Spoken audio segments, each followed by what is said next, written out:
The leading British trainer at the 2015 Dubai World Cup Carnival was George Baker, thanks in no small part to Belgian Bill, but complemented nicely by Boom Shakalaka and Runner Runner, highlighting George's ability to get the very best out of every horse that comes under his care.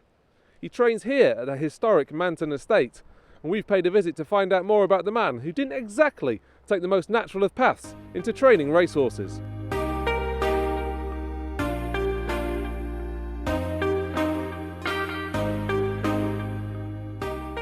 Yeah, big contrast to sitting behind a city desk, and I suppose it was only about 7-8 years ago that I was there as a journalist for the ill-fated Sportsman, and even then if someone had said you'd be here surrounded by 70 horses at Manton, I wouldn't have believed them. So yeah, bit of a sea change, but for the better. And what was the catalyst behind you joining this mad world? The catalyst was really, I suppose, the demise of the Sportsman. You know, I loved that job. I loved being involved in racing and going racing on a daily basis, and when that paper ended, I went back to Paul Webber for a winter, and a couple of people did say, you know, if you start yourself, we'll support you, and some of them have, some of them haven't, and we started with 7 horses up in Warwickshire, and it sort of snowballed from there. We were lucky to have a few winners early on, and it's been a rocky road at times, as this training world always is, but luckily a few high days along the way to make it all worthwhile. Music Box Express was your first winner. Do you still recall the day? Vividly, yes. It was a blustery day, not unlike this, up at Wolverhampton, and we'd run him the day before at Lingfield, and he'd finished, I think, 4th or so, and then we didn't have much to run, and so we thought Wolverhampton was down the road, and Matthew Davis gave him a lovely ride from the front, and I remember it vividly. Actually, it was a sort of bittersweet day, because we thought we had half a chance of a double, and 2 races later, and a horse called Karma Lama sadly broke down, and sadly irretrievably broke down, and so it really was sort of the microcosm of what this ridiculous world is all about in one afternoon. You have the high of the first winner, and then the lows that are inevitable in this game. And along the way, you've had to move yards. You said by choice early you've outgrown the previous stables you've been at, but with that, surely there's logistical nightmares, moving horses, etc. Listen, yeah, I mean, Warwickshire Morton Morley was a wonderful starting point, and fantastic gallops. David Loader helped me put in the gallops, and you know, we had success there, and we loved the place. But then the opportunity to move to Whitesbury came up, and we were expanding at that time, and magical place, Whitesbury, and I couldn't have imagined only being there for 2 years realistically, but the Sangsters, Guy and Ben Sangster, I saw them at Glorious Goodwood, I guess about 3 years ago, and they asked me up for lunch, and we drove around this place, and you know, it's Whitesbury followed by Manton as 2 of the seminal training centres in the country, and Manton, if it has anything over Whitesbury, it's purely geographical. You know, we're up to the M4 from very easily from here, and from Whitesbury you were just in the car for an hour and a half before you got anywhere. But a magical place. We had great fun there with the Harper family, and but you know, a privilege to be here as well. And you settled here. I mean, there's been a bit of, I wouldn't say upheaval regards the side of the place, but you feel comfortable? Listen, it was unsettling. I mean, we always knew it was in. I think the for sale sign has hung over Manton since Robert Sangster died, and all that the family did was turn it around and make it an official for sale sign. And yes, it was unsettling, and you're never quite sure what's going to happen. And it could have been someone who turned up and moved us straight off the place. But Paul Clark, who's bought it, he's been very upfront with both myself and Brian Mee, and we obviously share the place between us, the training facilities between ourselves. And yeah, it was an unsettling time, but please God we can stay here for a while because we love it. And talking of the facilities, we've seen a vast array of gallops here this morning. Beautiful place. I mean, does that present its own problems? Which ones to use? Has it taken a while to know and just get into horses' heads as to which ones they want? Almost? I think you're absolutely right. Some of them are very much sort of ground dependent and time of year dependent. We've got the Barton Gallop up the top here, which is very much a spring gallop, and the Clatford Gallops where I drove you up to, that's better ground through the summer. Fantastic wood chip gallop and the polytrack all weather as well. So yes, we have an extraordinary array of gallops. As I was saying to you when we were up there, it's all about the people on the horses riding the gallops.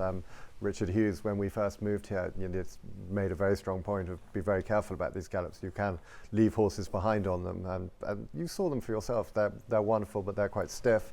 So the people riding them is the key. But no, as the facilities you've seen this morning, the one downside is I got no excuses, and as you know, as a racehorse trainer, I knew plenty of them. I still find them, don't worry about it. The facilities here are amazing. And talking of your team, I mean, Pat and Valerie are very integral, not just riding, but there's a voice as well. I couldn't be doing this without them, to be honest. When we first started, I dangled the fly over them, telling them that this was what I was going to do, knowing full well that I couldn't do it if they didn't come with me. And so it was with great relief that they jumped on this mad adventure. And the four with Candida and myself and Patrick and Valerie, we have a lot of fun together. It's hard work together, but I think if you can't delegate, it means you're not surrounded by the right people, and surround yourself with the right people and you give yourself a chance. And I feel I've done that with not just the Murphys and Candida, but the whole team. It is a team effort. I know it's a bit of a cliche and you hear trainers saying it all the time, but I'm just the figurehead. I'm the name on the license, but there are 10, 15 people here who could do my job. That's the easy part. But surrounding yourself with the right people is obviously key, because then you do give yourself a chance. You also mentioned the word fun. Do you feel it has to be fun, not just for yourselves, but for the people that are investing horses with you? 100%. This is people have made a leisure choice to have a horse in training, and therefore it's our duty to make sure that that's a fun and enjoyable experience. By definition, we spend most of our life losing, and those days can be tough. And I think it's when you've told your owners that you're not going to Newbury on a Saturday because they're going to win at Catterick on Monday, and you go all the way to Catterick and they come 17th of 20th, they drive out of the car park going, it's good fun having a horse with George. That's when you really do your job. The good days look after themselves, and then you can take a step back. But it's got to be fun. It's got to be fun, and it's sometimes it's a fine line. You've got to be unbelievably professional about what we do, and we hate losing.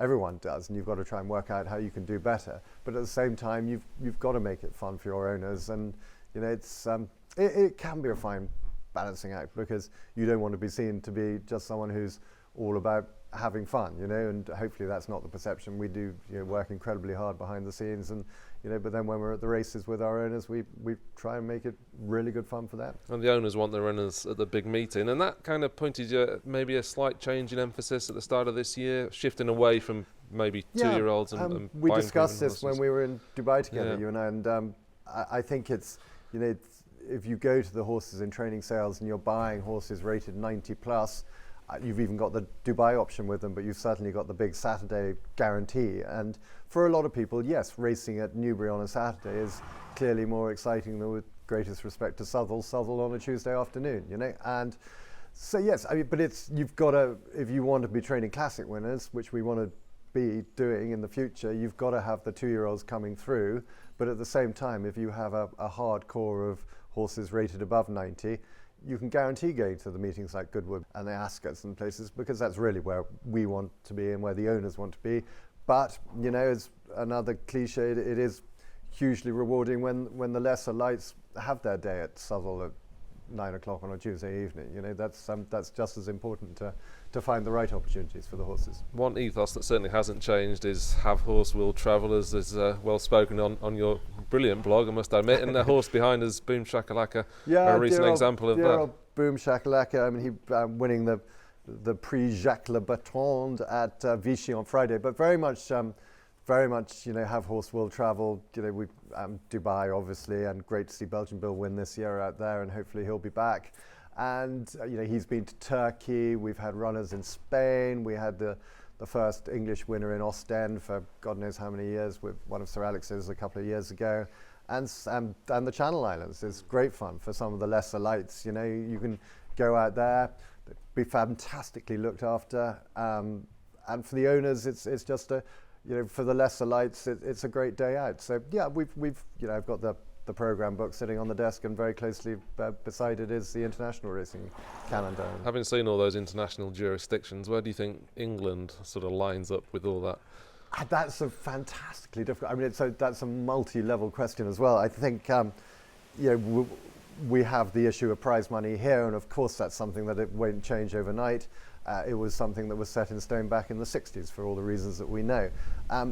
But we also have, I think, the best racing in the world, and it's very alluring for people to be involved in our sport here. And you see Royal Ascot, attracting the international runners. So the racing in this country is fantastic. It is a massive frustration how far down the league table we are in terms of percentage return for our owners.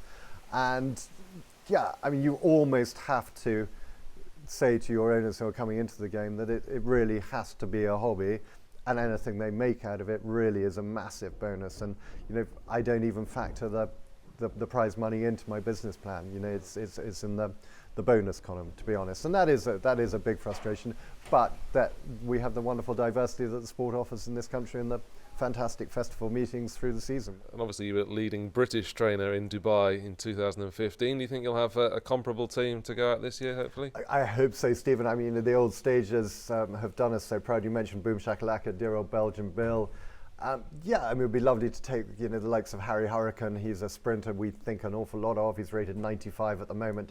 He'd clearly have to go up. We had success with Runner in the 3-year-old filly department, which historically is a little bit weaker than others. So yes, we love it out there. It's fantastic. It's great for the horses, and great for the owners. So of course we would adore to be back there. And you were one of the trainers that didn't necessarily specifically take out a dirt horse. Found yourself running, with Runner, you had no choice, obviously. But how did you find the racing on the dirt, the training on the dirt? I think it was one of those ones because everybody was sucking it and seeing it a bit, and the jockeys were the kickback was a lot of talk about the kickback early on. All these all-weather surfaces, wherever they are in the world, take time to evolve and to settle, and I'm sure that surface will settle. I think there was certainly an issue with the kickback, but then the boys who were riding said it, visually it was perhaps a lot worse than it was actually to ride through, and the horses seem to face it, and that is the key. All you really want is a fair surface, and I think it certainly provided that. And you exploited the 3-year-old series with Runner. Any horses possibly that you could try to do so again? Listen, it was probably about this time last year that she came to the fore. She ran very well at Glorious Goodwood and then won her maiden, and then it became a viable option. So I guess the next 2 or 3 months will tell us whether we got something for that department. Maybe others will be looking at it, as we were the only one there last year. Maybe we might not be the only one taking advantage of it this time round. But at least we had her last year, and if we can find another one, fantastic. And does it surprise you how little trainers maybe do what you do? Go to places like San Moritz and... I think it does surprise me a little bit. I mean, Boom Shakalaka, we were talking about earlier, winning on Friday. I mean, he's a 100 rated handicapper. He could run in all these big handicaps here and probably run incredibly well and be 8th, beaten a length and a half. And he'll fall into one of them one day. But if you go and, he's won twice now in France, 2 listed races in France. He won a listed race in Germany last year. Not a lot of 100 rated handicappers have done what he's done in terms of black type winning. So it surprised me. To be honest, I'm delighted that when we travel, there are not a whole raft of English horse boxes queuing up behind us on the motorway. So is it easy to travel? It's a stupid question, but you need the right horse. Belgian Bill's a perfect case example. Boom Shaka likewise. Some horses won't go from here to Newbury 15 miles down the road without getting into a muck sweat. So you'd never dream of putting them on a long journey. Obviously, the horses the good horses are normally the good travellers. They take everything in their stride.